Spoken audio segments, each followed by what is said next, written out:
लोग कहते हैं कि करबला में हजरत इमाम हुसैन की मदद के लिए कोई नहीं आया, लेकिन सच तो ये है कि उस दिन जमीन और आसमान की हर ताकत उनकी एक आवाज पर लड़ने के लिए तैयार थी।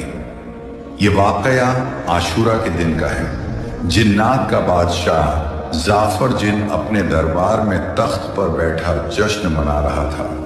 उसे इस बात की खबर ही नहीं थी कि करबला में नबी के घराने पर क्या बीत रही है।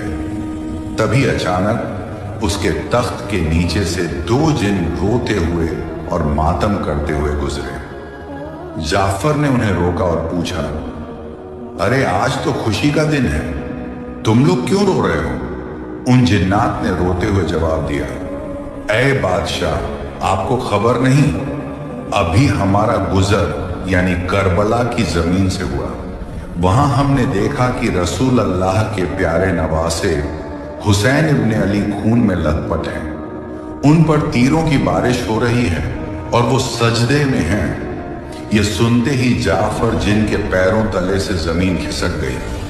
उसने फौरन जश्न को रोका, सर से ताज उतार फेंका और जंगी लिबास पहन लिया।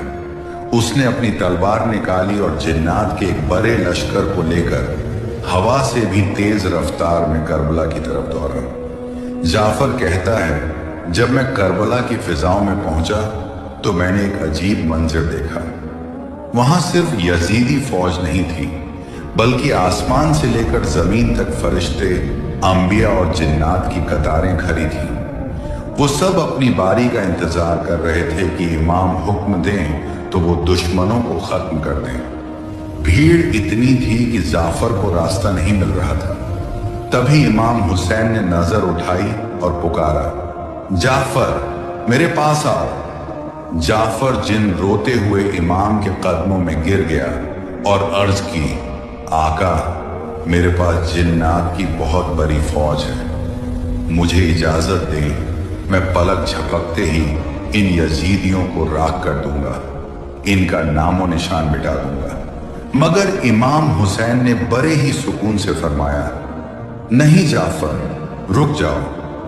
अगर मैं चाहूं तो एक इशारे में दुनिया पलट दूं, लेकिन मैं अपने नाना के दीन को बचाने के लिए और अपने रब की रजा के लिए ये सब्र कर रहा हूं। मुझे अपने अल्लाह की मर्जी प्यारी है। तो दोस्तों, याद रखना, करबला में इमाम हुसैन बेबस नहीं थे। कायनात की हर ताकत उनके हाथ में थी, लेकिन उन्होंने तलवार नहीं उठाई ताकि इस्लाम जिंदा रहे। करबला